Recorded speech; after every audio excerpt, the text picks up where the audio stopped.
How to transfer crypto from Binance to ByBit. Hello everybody, welcome back to my channel. This is me, ByBit, and today I'll guide you on how you can transfer crypto from Binance to ByBit. Well, the process itself is actually pretty simple and pretty easy, so let me guide you through quick with this video.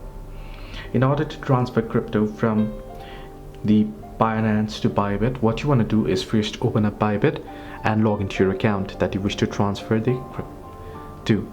Now here, tap on the Assets tab at the bottom right corner of your screen and you'll see Deposit, Withdraw, Transfer and Convert option.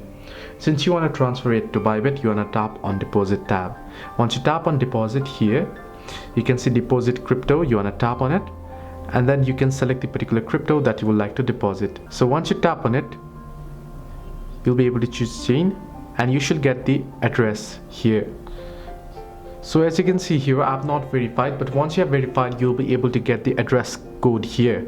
You can either get the screenshot the QR code, or if you have your account on another device, you can directly scan the QR code, or you can copy the address, right? Once you copy the address, next step what you want to do is you want to head into Binance. Once you head into Binance, you want to simply go ahead and open up. Here now what you can do is you can head into Assets tab again here. Then you can see the send option. And you can see here, send to Binance users, on-chain withdraw crypto from Binance to other exchange wallet. You can tap on on-chain withdraw.